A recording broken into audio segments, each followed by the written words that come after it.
If you didn't watch college wrestling this weekend, then man, did you miss out, because while there weren't a ton of dual meets, the dual meets that there were absolutely wild. We're talking Virginia Tech versus Mizzou, the craziness that went down there, Oklahoma State versus Oklahoma, and the Bedlam madness in Maryland, continuing an impressive streak. So let's stop stalling and start talking this week's wrestling headline, starting with the first wrestling headline of the week, which is the Hokies upset Mizzou in a home dual opener. This is an impressive year for Virginia Tech, and starting out the dual meet season with a win over Mizzou at home is fantastic. Just like Michigan is in their Team 100 from last year, Virginia Tech is in their Team 100 this year, showing that it's a historic season, and some historic things just tend to happen in Team 100, as we remember from last year's Michigan dual meet. This dual meet started at 125 with wins for Virginia Tech at 133 from Sam Latona. And the one thing I want to mention from Sam Latona here,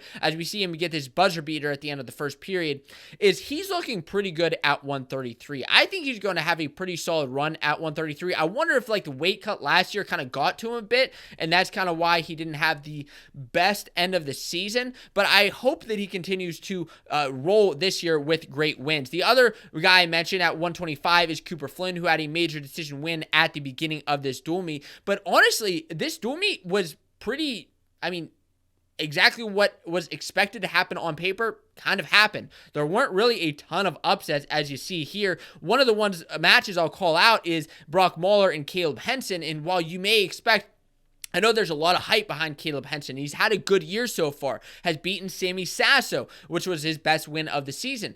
But we have to remember he is just a freshman. And when you're going up against a redshirt senior in Brock Mahler, a guy who is used to this tough competition, he's not going to give up that easy. And he did end up getting that win over Caleb Henson. And that just shows how crazy this 149 pounds weight is. While Virginia Tech ended up with a victory at 157, O'Toole ended up with a victory for Mizzou at 165, leading us into the 174 pounds weight class. And yeah, you see here this Brock Mahler dual meet, but let's talk 174, because Peyton Mako put up a fight against Mekhi Lewis, but Mekhi showed that he was the more dominant wrestler, ended up winning that match by a decision.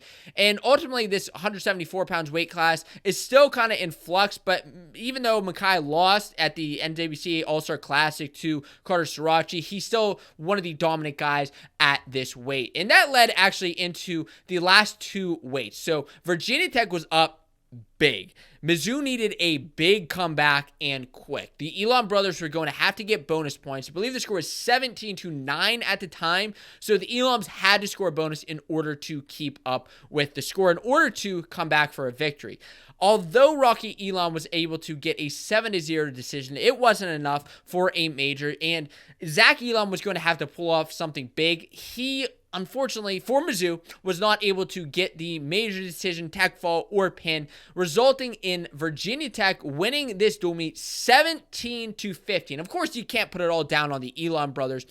This duel, though, as I get into my takeaways, was not unexpected. Like I said, what was looked at on paper was kind of what happened. As when I was predicting this dual meet last week in my newsletter, I predicted Virginia Tech would win 17-16. Yeah, I wasn't too far off on that, because I was, as I was looking at the scores, I was like, is this right? Can it be that easy that Virginia Tech can just overtake Mizzou, who Virginia Tech's a top 15 team, but Mizzou is a top 5 team on paper? But ultimately, it was that quote-unquote easy for Virginia Tech to win. And I told you, historic things happen in historic years. Virginia Tech ultimately ended up with the victory, which leads us to our second wrestling headline of the week, which is that Oklahoma State rallies for a Bedlam win behind Luke Serber pin. Did you watch Bedlam? Because it was wild from start to finish. I mean, look at this Shane Sparks tweet, and this pretty much sums it up. After calling Bedlam today, I'm hoping I wake up tomorrow morning and it's Groundhog's Day. This is Shane Sparks, who does the commentary for the Big Ten Network. I want to call that duel every day for the next 100 years. That was a blast. What a duel. What a finish. Duel meets are awesome. Shane Sparks, I got to agree with you. Duel meets are the best part of college wrestling. And when you have dual meets like this, which is a huge rivalry, especially for the Big 12 and Oklahoma teams, Yeah, this is a dual meet that you're going to want to live every single day. Now, this duel started out actually at heavyweight with wins from Oklahoma, and actually not an upset win here, but Heinzelman started off the duel strong in the home match for Oklahoma. They ended up with another victory at 125 pounds, setting the mood off right, as you see here in this tweet, which led into 133. Now, no, there wasn't an upset over Dayton Fix, but still, Wyatt Henson held Dayton to a major decision. And I'm interested in Dayton's style because talking with some people, they think maybe he's wrestling to RBY's kind of skill. And that's what he's taking into every single match this season to try to find a way to beat RBY. That's his biggest competition.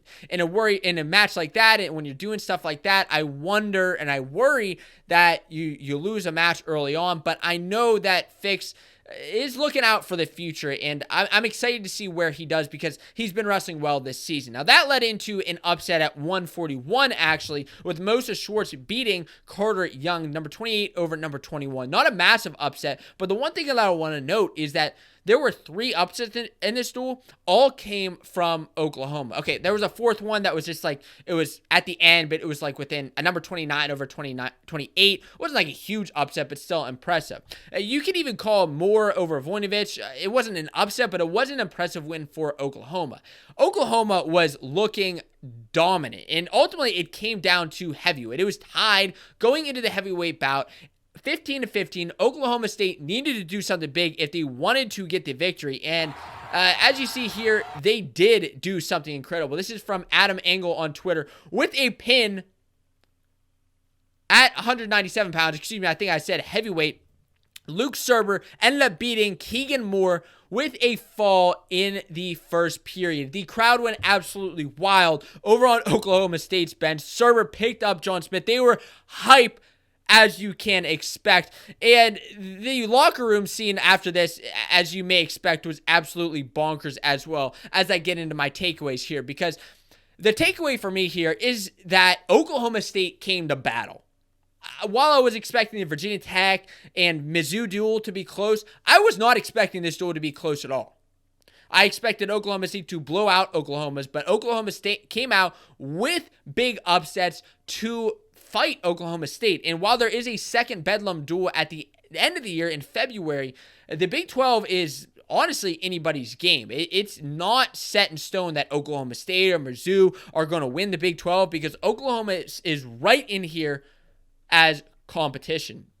And before we get to our third wrestling headline, let's talk about some quick wrestling headlines. Team USA wrestled in men's freestyle over the weekend, winning the World Cup, beating Team Iran. There were some dominant college wrestlers in the fold. Yanni Darko wrestled. He did have a loss. Jordan Burroughs ended up having a loss, but ultimately in the end, Team USA, and the only reason, by the way, that I mentioned those losses is just because it's so big when a wrestler of that caliber has a loss. And ultimately, whatever you say, like, they helped the team to a victory for the World Cup, which was a cool event on Flow Wrestling. Another non-college event was the Ironman High School Tournament. And these are the results here. I'm not going to go through them all because, honestly, I didn't even get a chance to check out the event this weekend. But you know that I have to just mention that there are some top college recruits that you better get acquainted with on this list. One of the guys that excites me that I did an interview with on the channel is Bo Bassett. He's really awesome and going to be a great guy to watch in college in the upcoming years. Other guys, Rocco Wells, Angelo Ferrari, who's narrowing down his college choices as we talked about last week, Mac Church. These are top college recruits wrestling in high school right now, and so I wanted to bring that to your attention. The other quick headline, Penn State rolled over Oregon State 31-3 in a sold-out rec hall. 31-3, the only loss was at 125 pounds, but I will say that Max Dean did get a victory, still a close victory. So even with those kind of rough losses last weekend, I was hoping to see a little bit more from him. Didn't quite get that, and I don't mean to be picking on him, but I hope that we keep seeing more from Max Dean.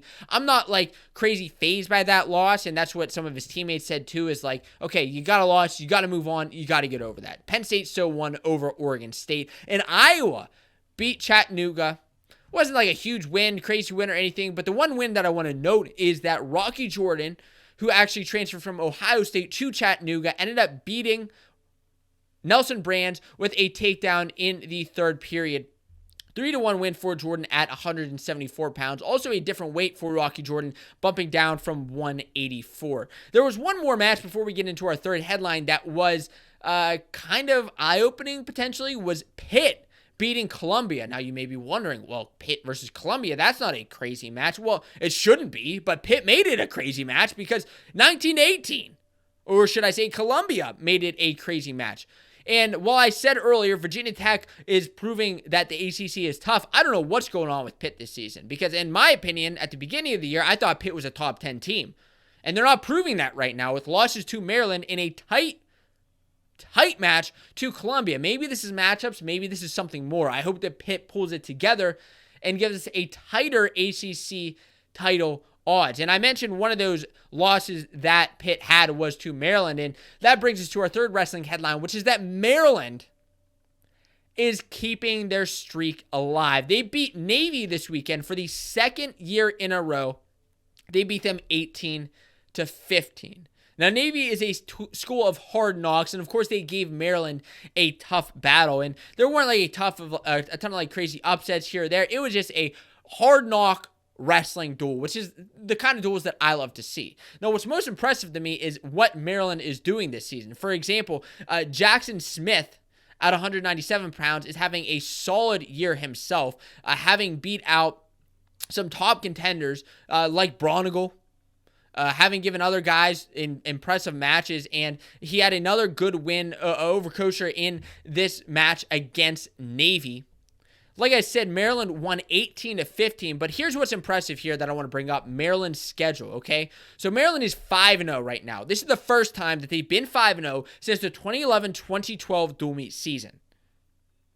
They have had 8 straight losing seasons. And it wasn't just like, okay, 9-8, that's a losing season, or 10-8. No, it was like 0-8. Like, Maryland had horrible seasons. And I am so happy to see that they're turning things around. And I think a lot of that is based on their coaching and based on their recruits. I'll get to that in the takeaway, but they have had wins over Bloomsburg, Duke, and American, which is like, okay, well, those are good wins, good way to start out the season, 3-0. But no, then they beat Pitt, a top 20 team. Then they beat Navy, a school of complete hard knocks. And they're going into this end of the year, they're undefeated. They'll end the 2022 season undefeated, but of course they go into 2023 and they'll have some tougher competition. They'll start out the year at the Southern Scuffle. Hopefully they'll get a couple placers. Indiana, they should be able to beat, becoming 6-0. I don't know how they're going to do with the Virginia Duels. It just depends on their bracket. Depends how, the teams they wrestle. And then that brings into the Big Ten schedule with, I think they're going to struggle with a bit, but I'll tell you what, starting their season out 5-0, potentially going into 6-0 in 2023, I got to give my hats off. That's my takeaway for the week, is that my hat is off to Maryland. What a season. I thought that they were going to be a good team at the beginning of the year, but they have proven to be even better than that. And I hope they get some national qualifiers and maybe even get a couple guys into the blood round and beyond this year. I think that with Coach Clemson, with their new recruits, they're going in the right direction. And that is something I love to see. As for this week's wrestling headlines, you can check out this video here where I talk about Gable Steveson versus Kurt Angle. Who would win? Check out the video right here.